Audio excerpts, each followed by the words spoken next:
your back is against the wall and there's, it seems like you're just fighting all day long from, 8 a.m. to 5 p.m. Just remember. And that was kind of the eye-opening point for me where it was like, I think I can do it better. Had you already known about the ransomware for that customer? Yes. So actually, he was telling us a day late. So we'd already taken action. Gotcha. Because of all of...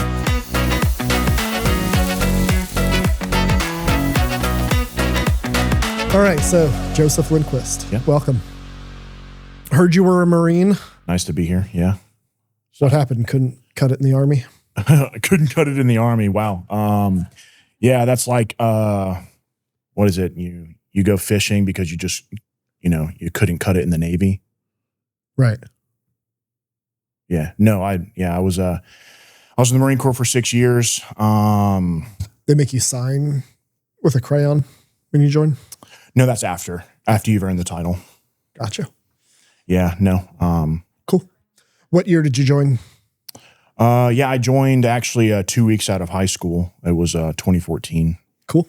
Yeah, so. And all jokes aside, thank you for your service. Yeah. Appreciate it. And what did you do when you joined the Marine Corps? What was your job? So initially, and there has to be context to this because it tells you kind of how my brain works, right? So I like working with my hands, right? So I signed my contract initially to be a tractor trailer mechanic or a diesel mechanic. But little did I know that you actually also have to drive the trucks. When I went to MEPS, they do a depth perception test. At the time, I didn't wear glasses. I failed it miserably. And of course, my recruiter's like, "Dude, you didn't tell me you're freaking blind. You're screwed. You know that, right?" I was like, don't say that. Don't say that to me. No. And then he's like, "Well, you have two options." He's like, "There's literally only 2 jobs open if you want to keep your ship date, or we're going to have to push you out for 6 months." I was like, "What are the 2 options?"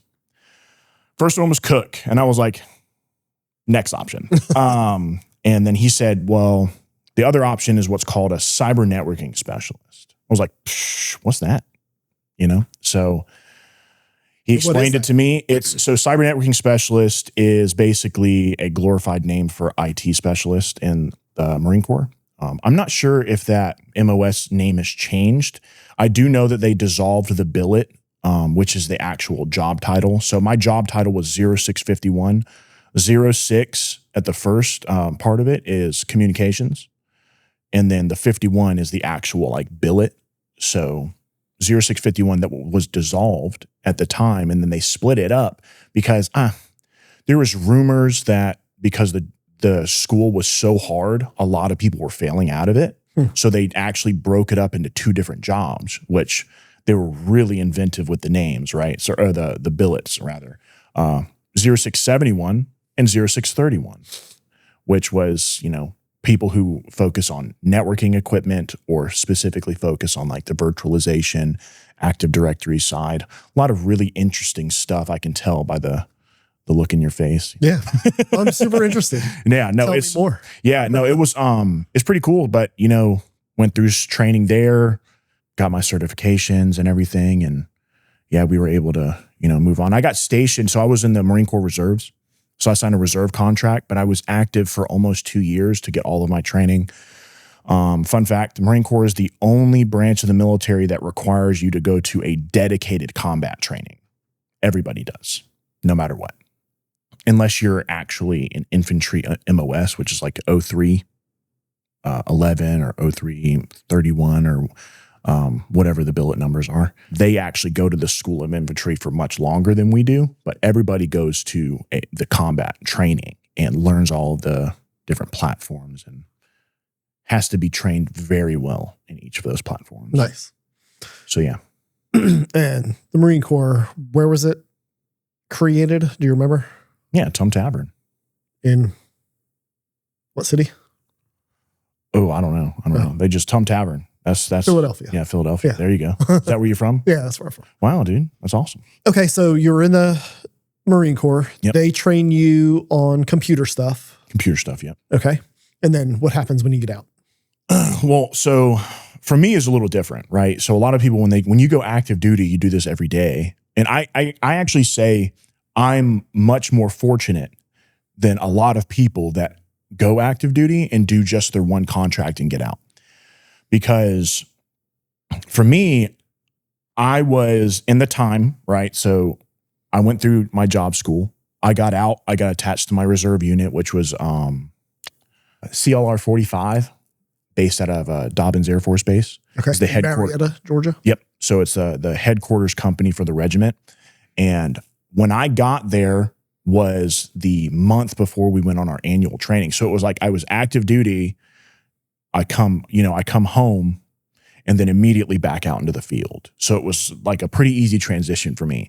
But because the training is so fast, to put it all on my resume, it really, when you go to apply for a civilian job, the first thing that they ask you, or at least that what they would ask me, is like, do you really have all this experience? And I was like, well, yes, I do. But although I might have only been doing this for 2 years, I've been doing this every day, 5, 6, 7 days a week for 2 years. And the training is so tough. It was so tough, which is, like I said, why when they said they changed it because of how difficult it was, I believe them because it was crazy. Intense. It was mentally intense, very much so.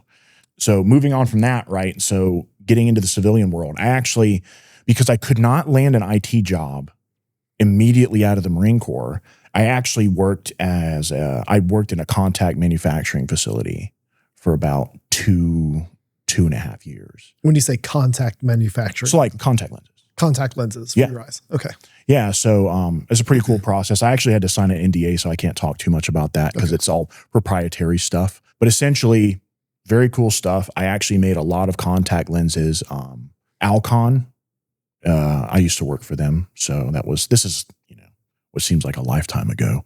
But while I was finishing up getting a couple of other certificates and doing my reserve duty, and I finally was able to get into a civilian IT job, which was my first MSP. And when you say MSP, what do you mean by that? Managed service provider. So they have all these services that they sell to their clients. And, every MSP is a little different. The first one that I worked with was mostly telecom based. So they did a lot of like rewiring of old telecom systems and retrofitting them for new equipment. Again, very, very fun stuff. But it was a good stepping stone for me because that allowed me to get my hands on a lot of different platforms and become very comfortable in those spaces. So moving on from there, I actually was pulled into what's called a systems administrator role, which I have a bunch of certificates through VMware and certifications through the Marine Corps and civilian. When I got my first civilian systems administrator role, it was for a bank based out of Commerce, as a matter of fact, and really cool stuff. I say today, even today, that it was one of the most stressful civilian jobs because it is the banking world that you're dealing with money. And how much that actually goes through the IT department's hands, I think would actually scare you. At least for that bank. I can't speak for other banks.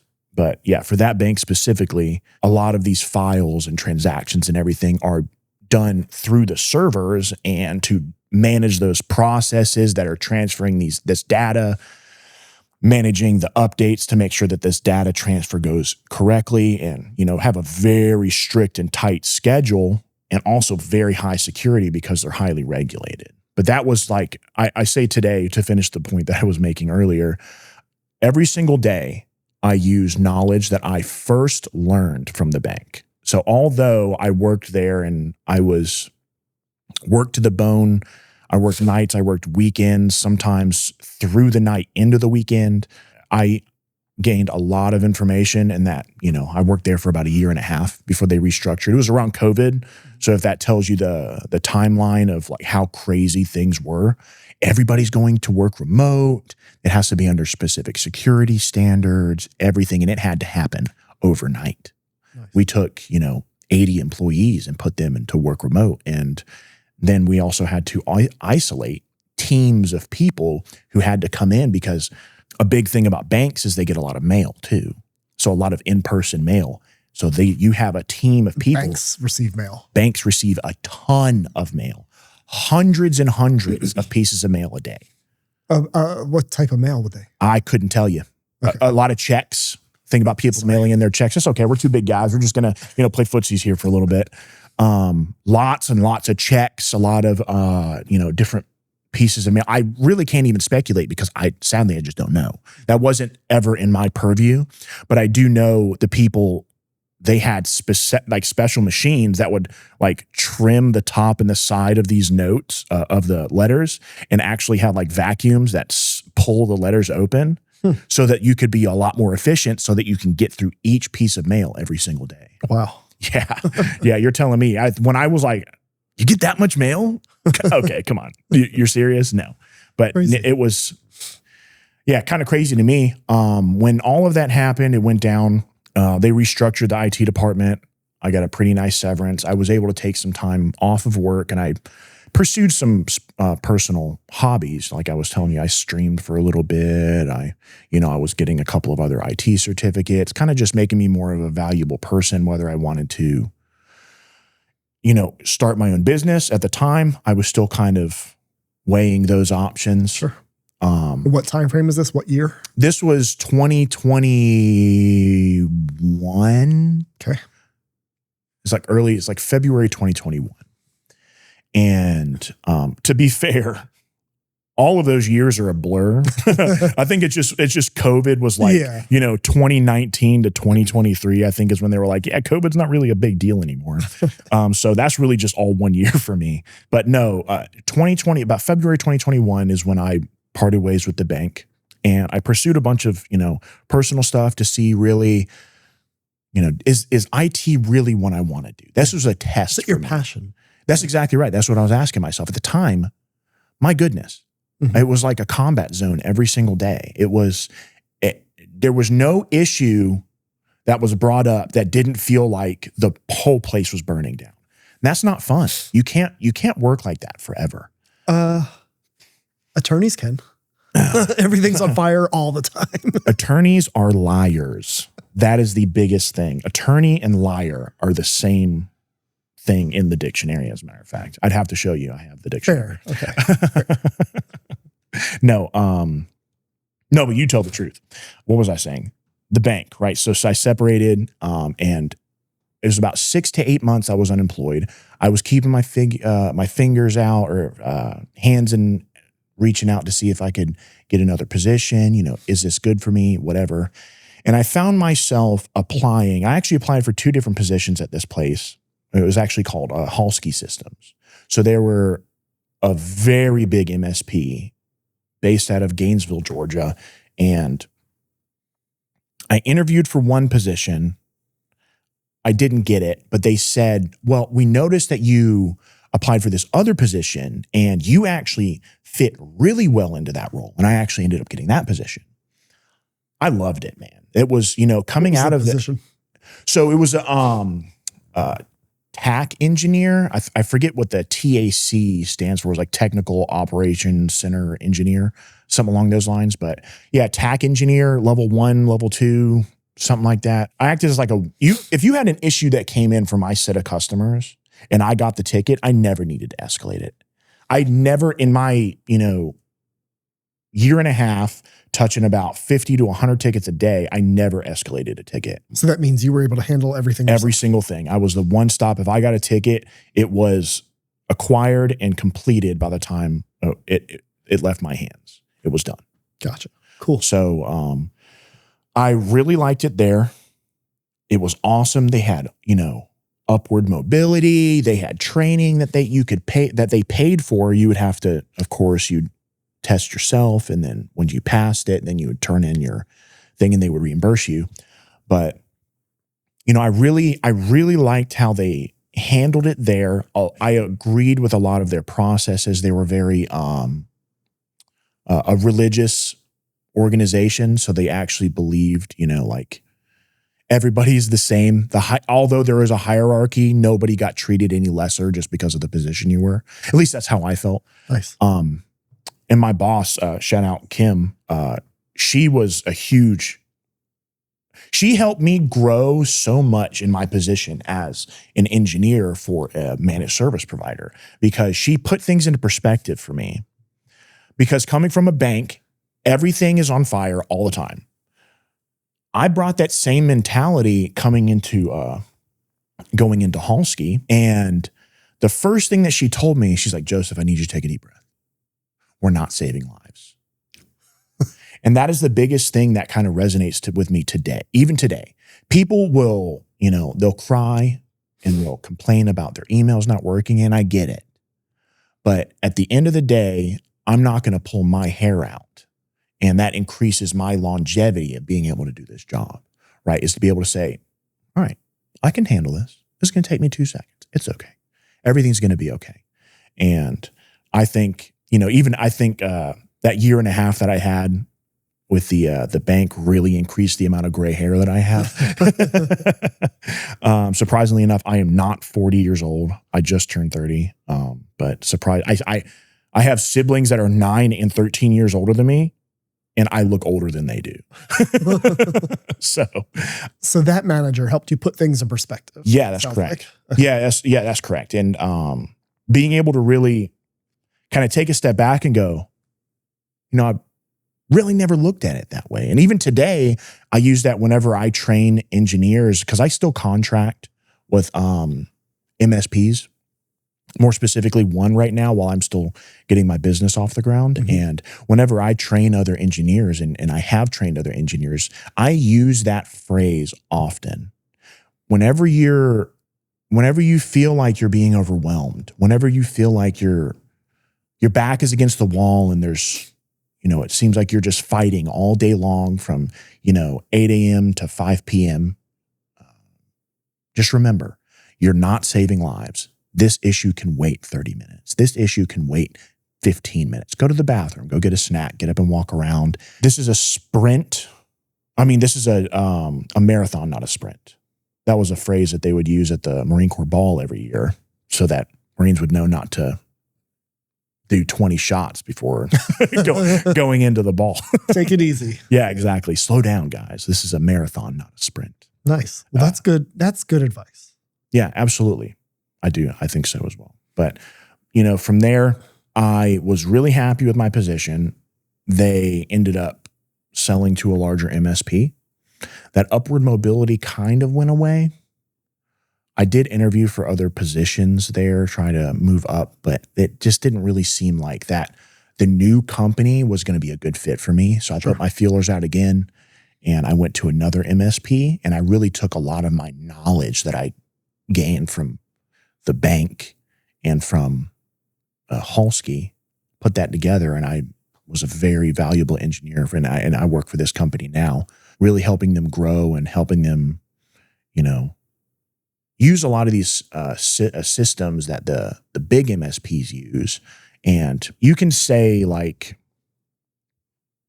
some stuff they used I didn't really like. I didn't like how it worked. It wasn't a great user experience, and it wasn't a great engineer experience, right? So, because if it's good for the engineers, it's good for the user as well. So I was helping them grow, and I was like, I see how successful they've been with my knowledge that I've given them. Why don't I do this for myself? And that was kind of the eye-opening point for me, where it was like, I think I can do it better than any company that I've ever worked for, because I want to provide a quality service without absolutely breaking the bank. Yep. I've worked with a lot of companies who have managed service providers, and, they look at their contract and they don't really know what they're getting. And I think that's a big red flag for me. Like, if you can't look at your contract and say, okay, I have SentinelOne and I'm paying this price for every single device, and I can't take that name, put it into Google, and then pull up their website to say, oh, this is good. Because you can Google WebRoot, you can Google Sophos, you can Google SentinelOne. What are these? These are all antiviruses. These are all antiviruses. I'm just using this as an example of like services that MSPs offer, but they're not putting it in, for the lack of a better term, layman's terms for the customer. Mhm. I think the easier for you to justify your services is to make it easy to understand for the people who are paying for them. When you go to the store and you purchase a can of Coke, on that label, on your receipt, it says can of Coke, whatever, $2. You know that you bought a can of Coke. It doesn't have this gibberish on there, and it doesn't say, your Carbonated sugar water beverage that'll kill you, or 100, or it's like 101% of your daily value of sugar, 4 cents. Yeah. And it's like that's how they do it. I've seen a lot of these really big MSPs. They'll take, let's say, I'm going to use SentinelOne because I'm using that as an example here. SentinelOne typically can be resold around $15 per computer per month. Okay. And this is the antivirus software. This is the antivirus $15 per computer per month. Okay. Yeah, that's a general pricing. I'm with you. That's easy to calculate. Mm-hmm. I have 4 computers. $60. $60 a month. That's easy to calculate. Now, I received and we were in negotiations with a company who's putting out feelers for other MSPs. Okay.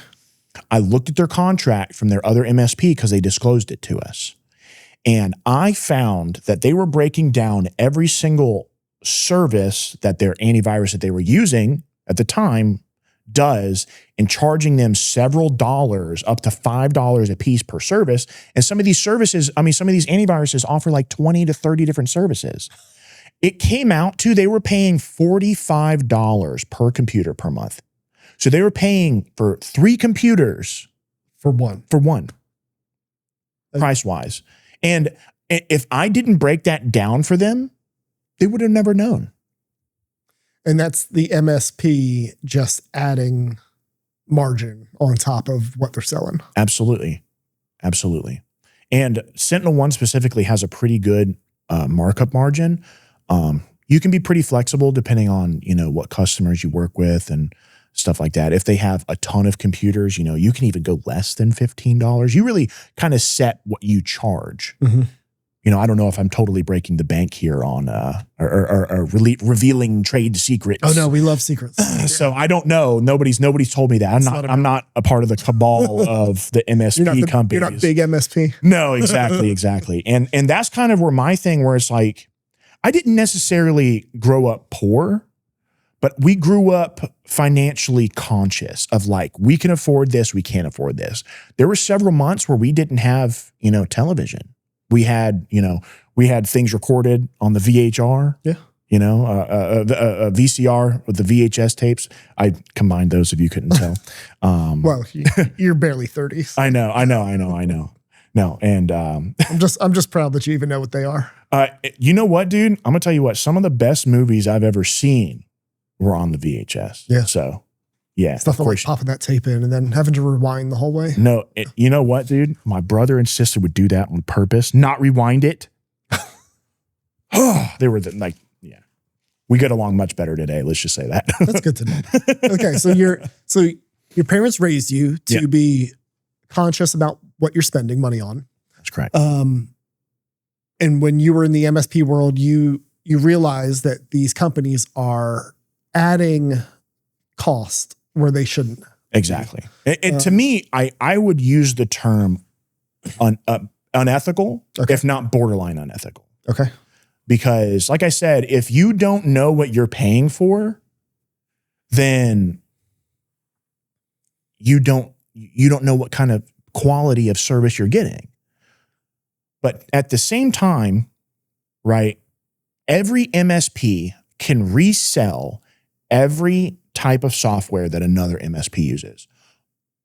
When you become a reseller of a specific type of platform, let's say like Dell Computers, when you become a Dell Computers reseller, you don't have to exclusively resell Dell.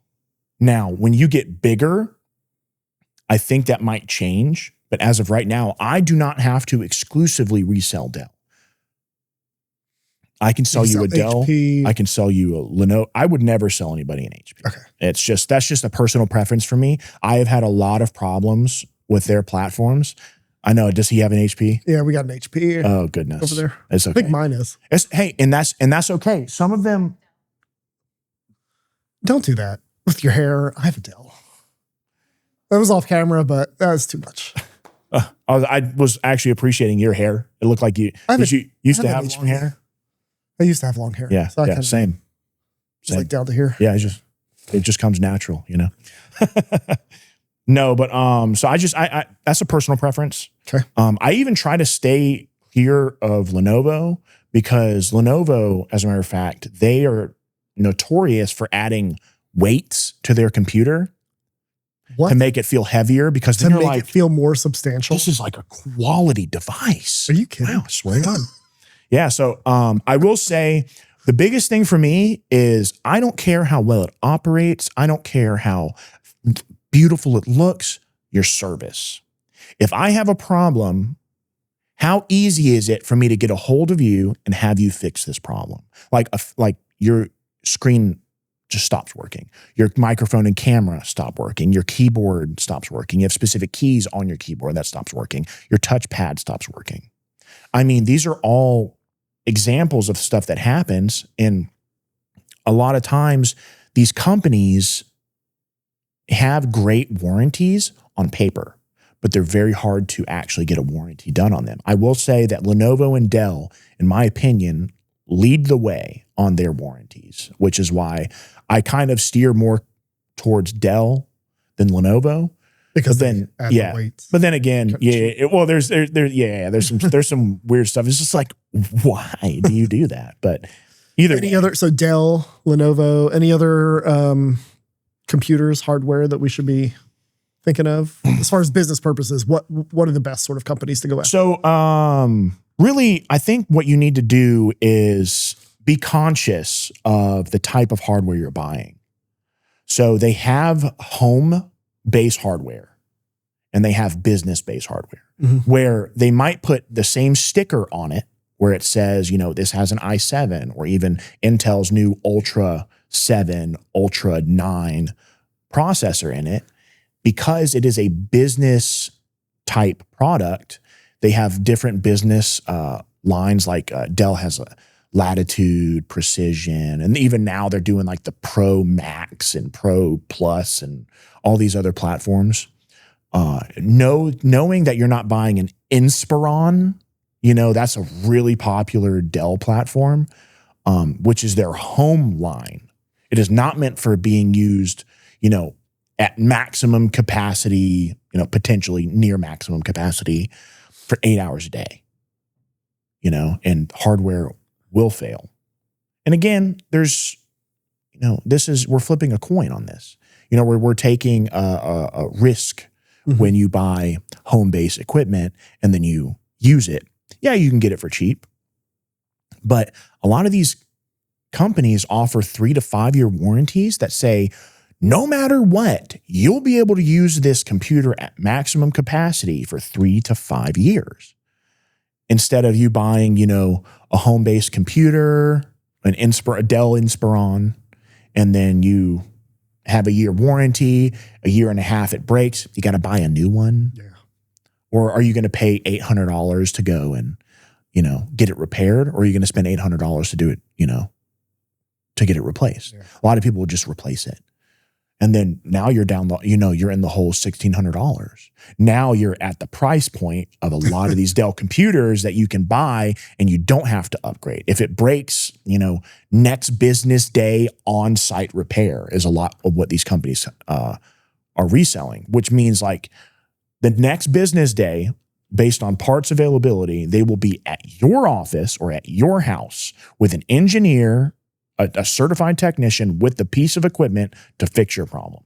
Nice. And how do I get that service? I have to buy the right type of hardware. If you work with the right MSP, they work that into your price. Okay. And so when did you start your own business? So I started it originally in 2023, and I kind of was a slow roller into putting time into it and effort into it to help it grow. You know, I really kind of was lazy on, I bought the domain immediately because I was like, what if, you know, and I'm thankful now because LinTech is a name that's already being used. So when I coined it LinTech IT, that was free at the time. And I don't know how popular that whole shtick is or that naming is. But so LinTech IT, that's the website. Yeah. So lintechit.com. Okay, cool. And I am still relaunching my website. I found a couple of different platforms that I was building my website on, but I felt as if, you know, you really have to be an expert in those platforms to do what I want to do. So I'm playing around with it. So I'm relaunching my website now.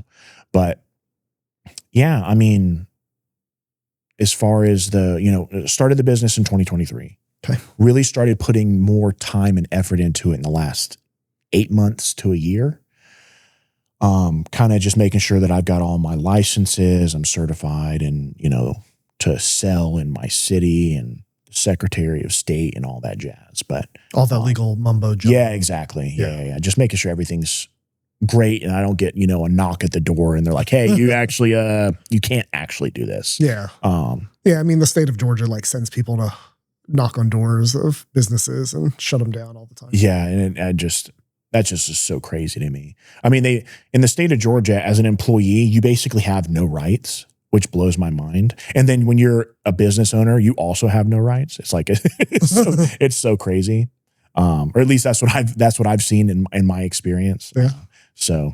But yeah, really in the last, I would say I've made the most growth in the last 2 months, really networking a lot, getting my name out there, actually sitting down with potential clients and talking about the services that I can offer and the biggest asset that I offer, which is me.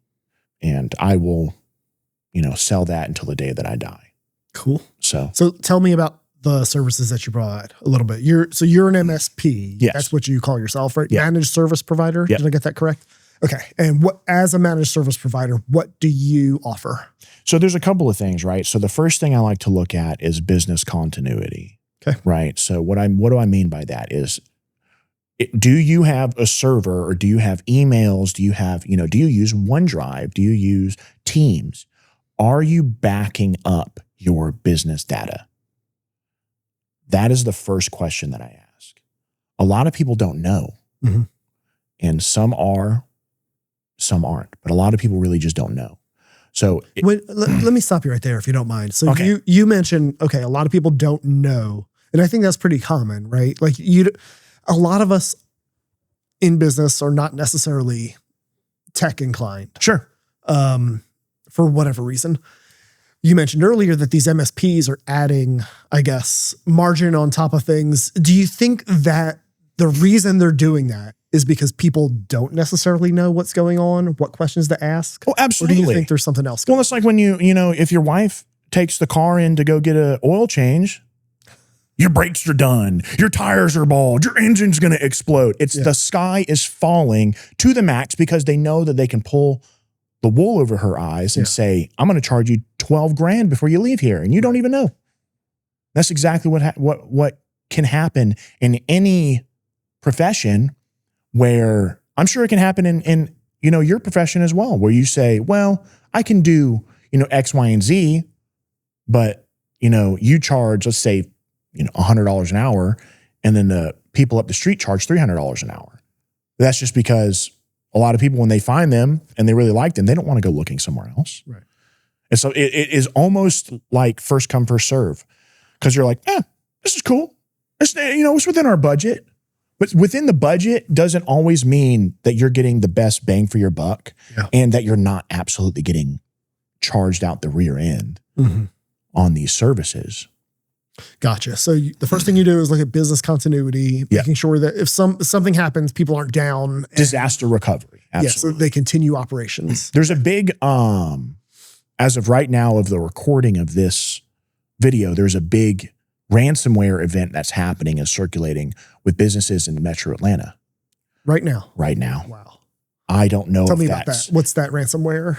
So ransomware, to break it down Barney style, as the Marine Corps calls it, ransomware is basically like a hacker gets into your system.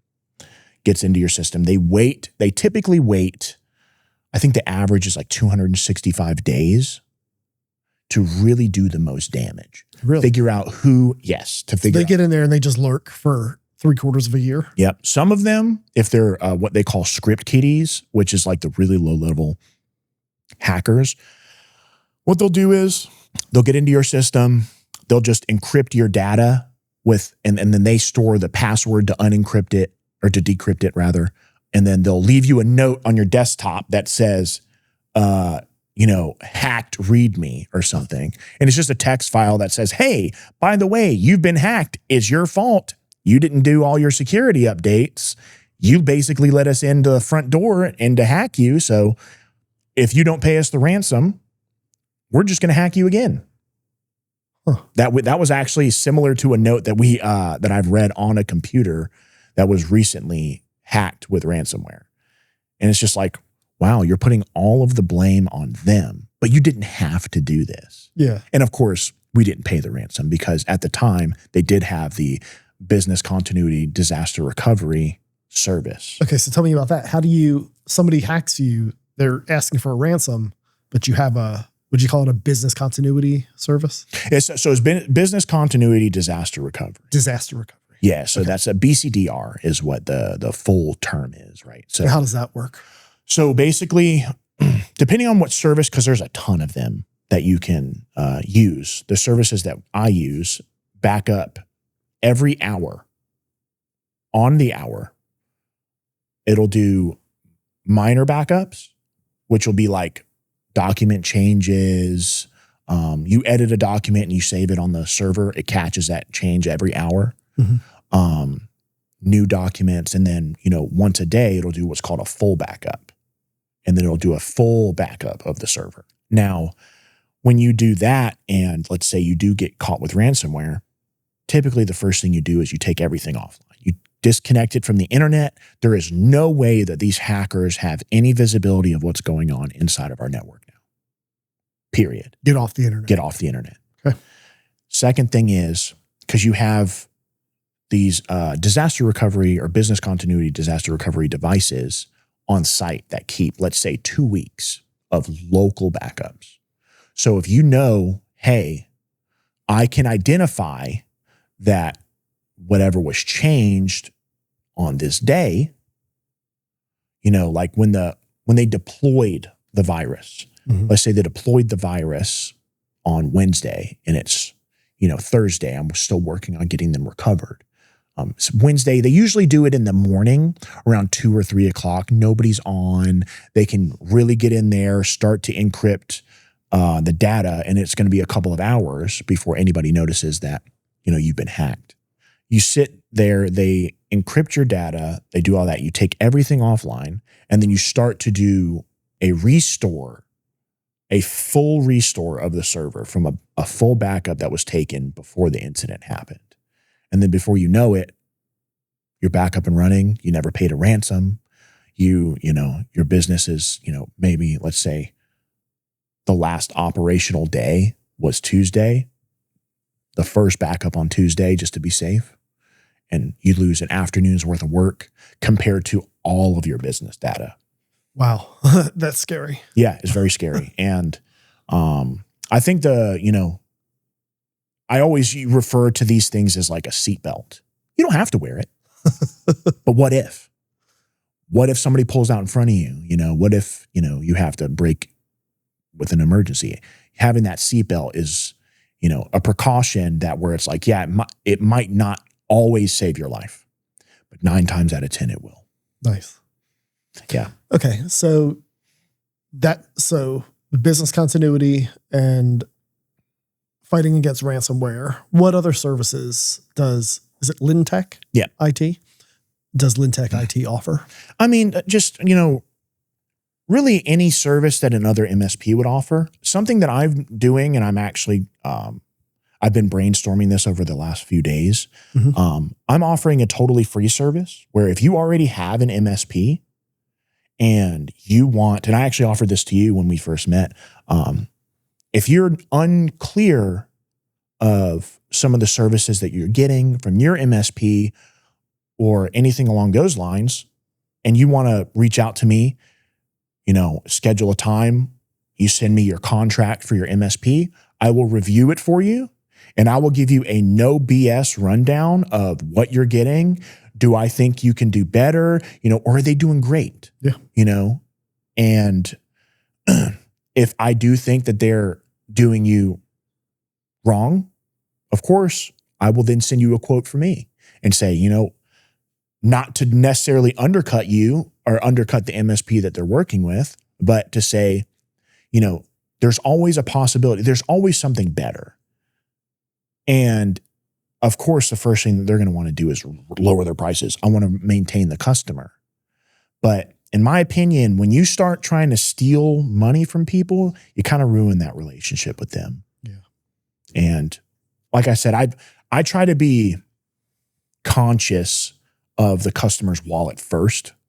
It's like I always ask to go into somebody's refrigerator whenever I go into their house. I don't just assume that because I'm a guest, I can go in there and look around and all that stuff. In my own parents' home, I don't go into their house and just go in there, look in the fridge and, do all that. I always ask for permission. So that's kind of what I do.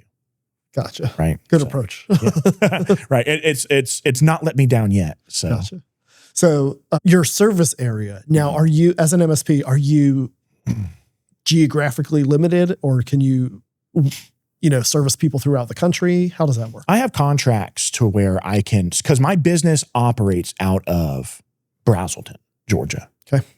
Now, that does not limit me from being able to sell my services to somebody in North or South Carolina or Texas or whatever. Only limitation is when you need on-site service. Mm-hmm. I can contract a company where it can be like on-site hands where they can come out on site, be like a no-brainer. They go there, I walk them through what I need them to do. I might have them replace equipment or yada, yada, yada. Mm-hmm. Depending on the customer, and the contract that they sign, I might offer, one free trip out to their place per year for free. And that's something that I've never heard of another MSP doing. But that's something that I offer. Where let's say if I sign a contract with a company in Tennessee, although that's only like a 4 or 5 hour drive for me, like Nashville, I might offer a once per year. If you have something going on, I come out there for free. Now that's 1 per year, 1 day, right? Mm-hmm. If I have to be out there for a week after the first day, because I'm trying to get your, business back up and running for whatever the case of what's happened. But yeah, that's something that I'm offering where it says, a lot of MSPs don't offer time and material, which is the term where it's like, I sell you products and I can also charge you for time. Being a small MSP, you can't really be super, picky about the customers that you get. Sure. So I do offer time and material as a service as well. But yeah, I mean, I can fit, basically any product. I can almost resell just about anything. I have preferences where it's like, you guys use, let's say you use WebRoot as an antivirus. I don't necessarily too much care for it. It doesn't do everything that that should be getting, that you should be using or you should need as a business, mm-hmm. security wise. It is a good basic antivirus, but it is not. Let's say you're trying to apply for cybersecurity insurance. WebRoot doesn't really check all those boxes. So I resell, to bring this up again, SentinelOne is one I prefer. But I also have worked with many years Sophos. And it does the same thing that SentinelOne does. It just really just depends on kind of, what flavor do you want, right? Gotcha. I have many different tools of different price ranges that I can still fill those roles, fit those needs, and provide the service to the customer. Nice. You mentioned the there was a ransomware going around Atlanta. Tell me a little bit about what they're targeting and what that ransomware does specifically. So I actually talked to an agent with the GBI, or actually it was the Georgia Department of the FBI.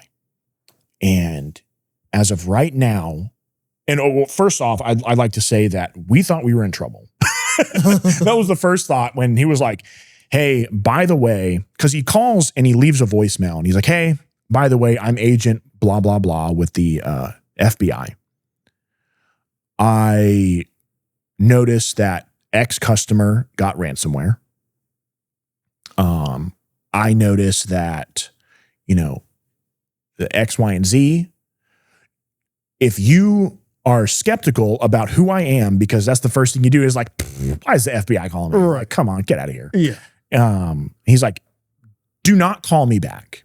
I want you to Google the FBI, number for Georgia, call them and ask for me. And sure enough, yeah, his credentials checked out. He came to the company.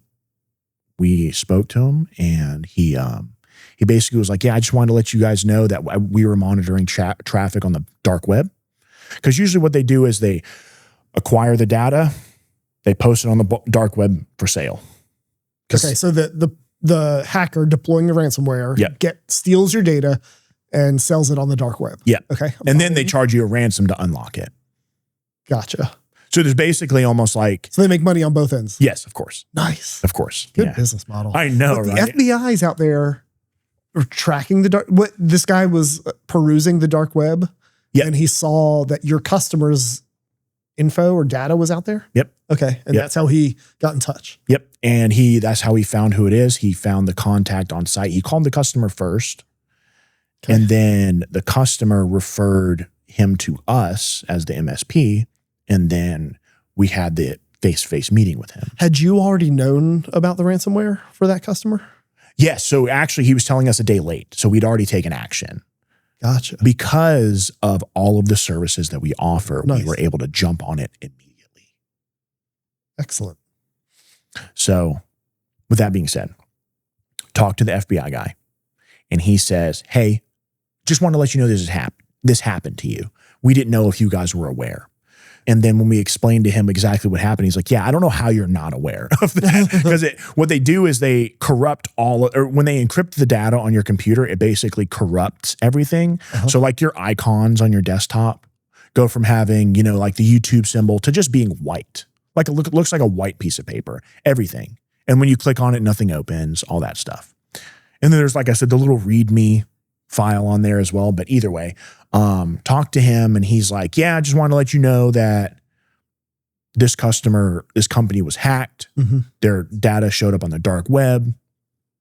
And we want to let you know that this is being, for no way that we can't see why it is happening in this area, but it has been a very big problem in the metro Atlanta area, this type of ransomware.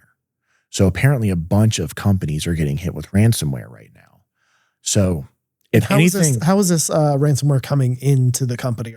Is it a phishing email? Different ways. A suspicious link? Different ways. Different ways. What are some ways that people can watch out for this ransomware? I mean, always, don't question everything that you read, right? You ever get an email from your boss or an email from YouTube or YouTube or whatever, and you're like, oh, this seems interesting. Yeah.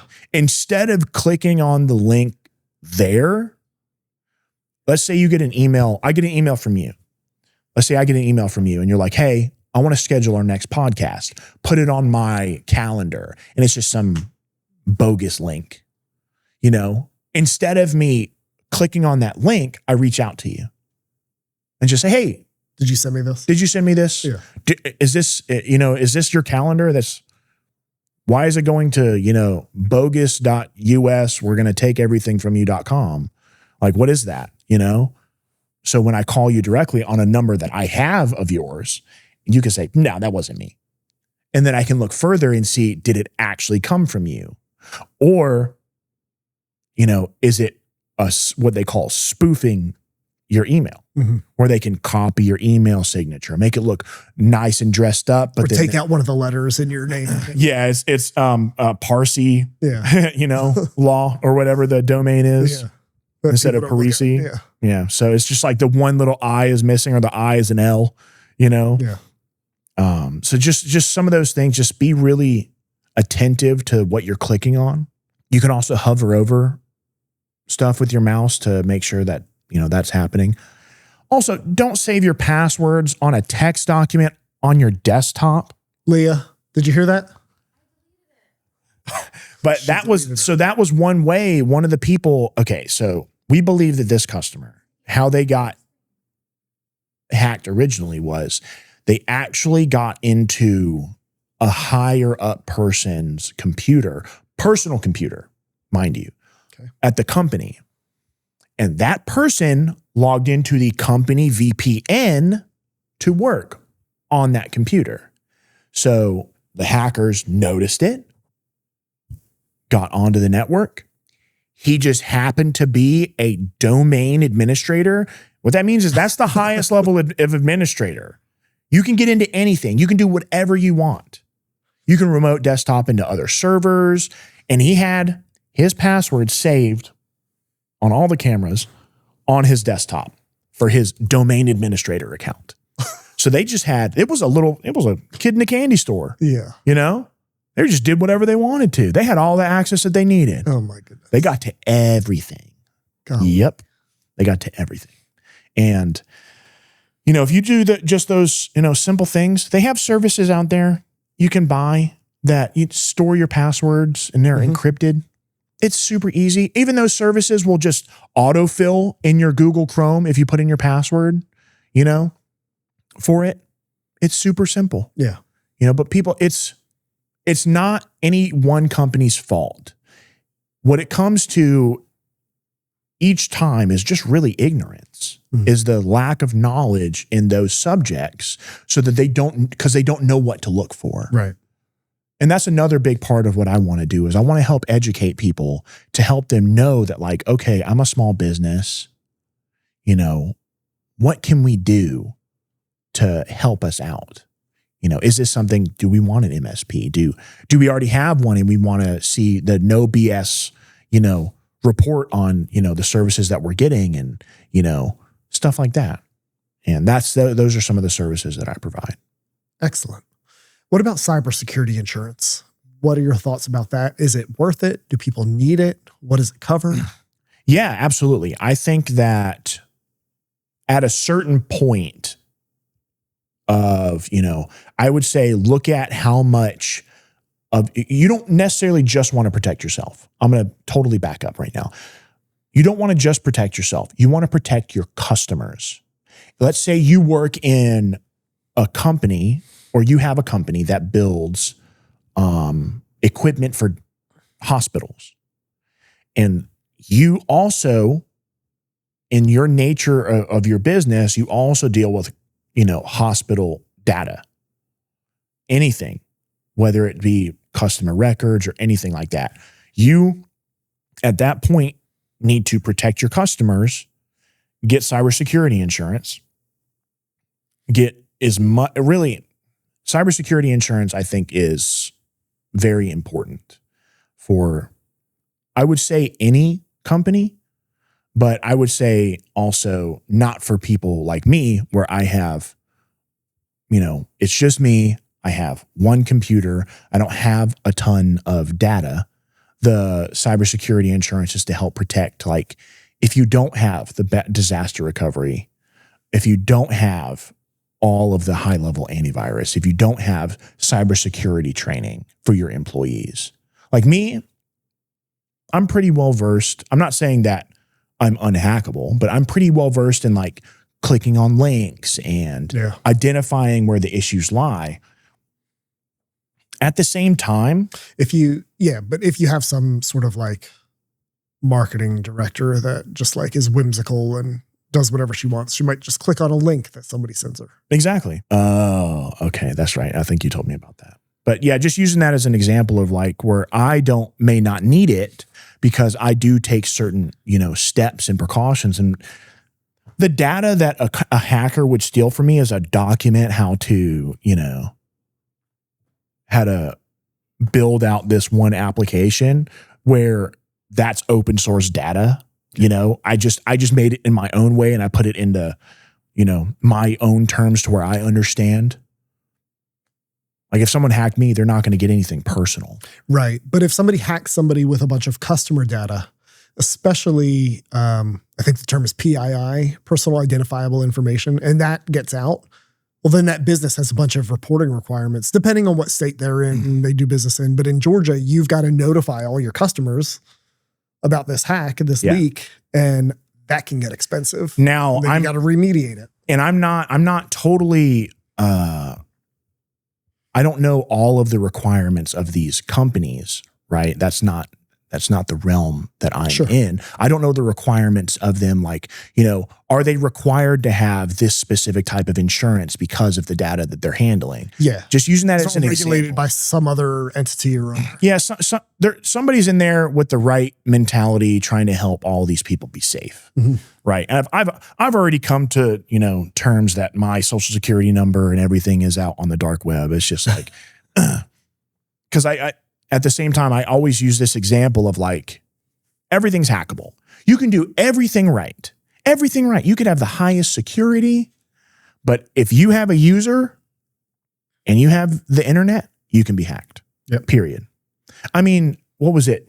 2 years ago, what was it? MGM, the Vegas, the MGM Grand, where they have the casino got hacked. Huh. And they were down for an entire week. Really? And they released how they got in. Do you know how they got into their company? Never even heard about this. So the hacker, what they did was they found on LinkedIn that this guy, let's say he's like the VP. I don't exactly know his position. And I'm some higher up at MGM. Okay. Goes in and he, I guess, sends out a lot of these tickets and he talks about it on his LinkedIn. Like, oh, my IT's got me down packed. I do this. He's divulging information that he doesn't know is valuable to hackers. And essentially what they do about how secure they are. It's something along these lines. Again, I'm speaking about it vaguely because I read it. I skimmed the article to get to the meat and potatoes of it, of like how these hackers actually got in. Fair enough. Which was they called the IT desk and said, hey, this is blah, blah, blah. I need you to just reset my password. So they're pretending to be this VP. Yeah. Calling the IT and just asking them to reset the password. Yep. And then they say, which is a very common question, can you remind me of what my username is? That's a very common question in IT. So it's like, yeah, I'll reset your password. And this is your username. They have the keys to the kingdom. Oh my goodness. So they get in and they shut them down. Ransomware. Holy smokes. Yep. And they had gotten, I think, Caesar's Palace, which I think is across the street from them. It was something about that where it was the geographical location where it was like these two casinos are right next to each other.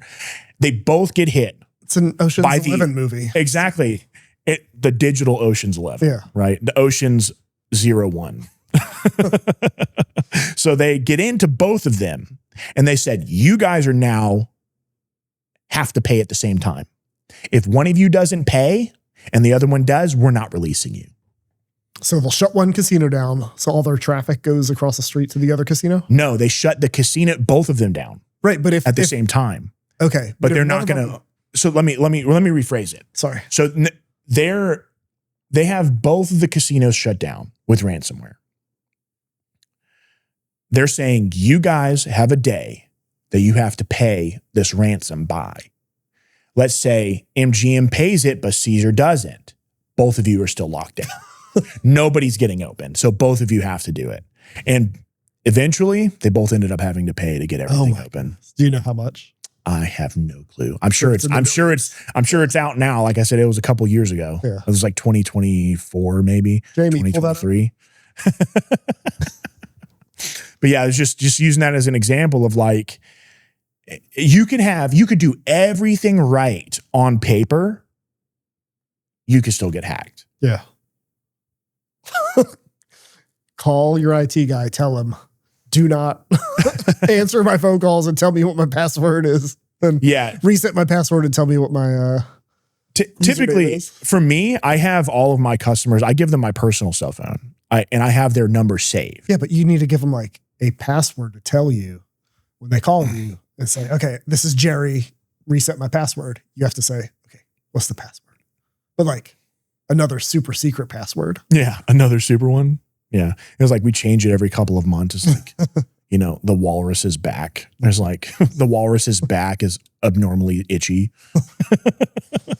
Have a security question like, what do the snozzberries taste like? They taste like snozzberries. Like snozzberries. Some hacker's not going to know that. They might. Oh, shit. Yeah, Super Troopers. That was a very popular movie. Yeah. Cool. Anything else you want to talk about as far as cybersecurity, hacking? Do it, man. It's worth the money. What people need to know about how to make sure they're secure? Make sure that first off, make sure that all your employees know who your IT department is, how to get in contact with them. 2, as an employer, know that if the worst case scenario happens, you're covered. Because I always ask, you know, what is it worth to you to be down? Your company cannot operate, let's say for 2 days. What is that worth to you? Let's say you sell, you know, you're a pizza shop. You're the pizza shop right up the road, unnamed pizza shop. If you're down for 2 days,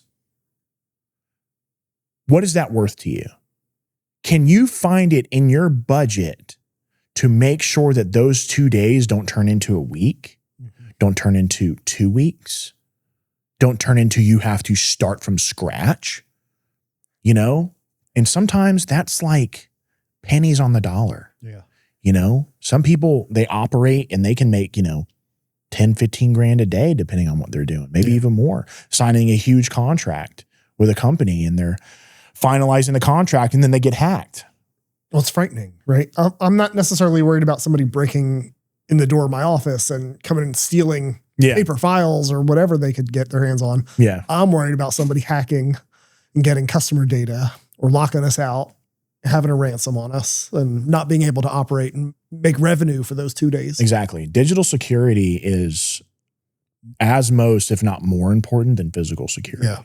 Now they kind of go hand in hand because you can always just go in and plug something into your server and it just take control of it. They have these devices that are like a specific device is called a Bash Bunny. I'm not recommending that anybody buy these, but they're actually pretty cool tools. And I use them in my day-to-day work to help install our software where it automates this stuff. Bash Bunny? Bash Bunny. Bash Bunny. Yeah. So it's called a Bash Bunny. They're really expensive, fat USB drives. And what you can do is, you know, you have essentially 2 modes where it's like one mode is like, oh, this operates like a regular USB. The second mode is like it runs script 1. Script 1 installs, you know, this virus, blah, blah, blah. And then script 2, you know, installs another set of viruses, depending on whether, let's say, virus 1 is tailored towards Windows and virus 2 is tailored towards Mac. Just stuff like that. Nice. But yeah, it's a really cool device. You can buy them on Amazon. I think they're like $80. But yeah, they're really cool. It's a really cool tool that, like I said, I've used them to help me deploy, let's say like 5 applications and it does it automated. And instead of it taking me 15 minutes, it takes like 5. And if I have to do that for 150 computers, that extra 10 minutes per computer that's the difference between me finishing it today and me finishing it next week. Yeah. You know, so just Excellent. As an example. Cool. Anything else you want people to know about what it's like to work with you, or how they can get in touch with you? Yeah. So what it's like to work with me is like, you call me with an issue. It's like, just, you know, you're on vacation. You sit back, you relax, know that your problem's going to be resolved. And if it isn't, then I'm there to help get that problem resolved, whatever that problem is. Peace of mind. Peace of mind. Absolutely. And how to get in contact with me. I mean, you can always, send me an email at owner at LinTech, LINTECHIT.com. You can go to the website lintechit.com and you can schedule a consultation. The basic website says that it costs money to do that. It does not. It doesn't do that. I'm just too lazy to change that. This is totally free consultations, no matter what it says. If you have an MSP already and you want to see, are they doing you dirty? I'll look at it for you and I'll tell you the no BS assessment. And whether you want to become a customer or not, it won't take me 5 minutes to look at your contract and be able to tell you, are they taking care of you or are they just taking you for all your money? Yes. Nice. Look at your contracts, people. Know what you're buying. Absolutely. Know what the terms are. And if you want to, look at a contract and you don't understand the legal jargon, I think somebody in this room actually is a lawyer. So I don't know. I was looking for him too. I look that way. We'll see. A little bit. Awesome. Joseph Lindquist, LinTech IT. Yep. Thank you for being on the podcast. I loved listening to the stories about ransomware. Frightening, but also cool and interesting. Absolutely. Thank you for being on. This is awesome. Last question. Who's your favorite founding father and why? Is John Hancock? John Hancock. Does he? Yeah. I like it. Why? Big signature? No, you know why? No. Guy? So here's the thing, right. So we were watching Tommy Boy the other day. And on his test to graduate college for his 5th or 6th year of college or however many, it's, John Adams and all these other people are signing the Declaration of Independence, and it's blank Hancock, and he writes Herbie Hancock. And then he actually tries to correct somebody about it later. It's like, John Hancock, no, it's Herbie Hancock. Herbie. So John Hancock. Nice. Fun story, right? Love it. Awesome. Joseph Lindquist, LinTech IT. Thank you for being on. Absolutely. It's a pleasure, man. Great talking to you, sir.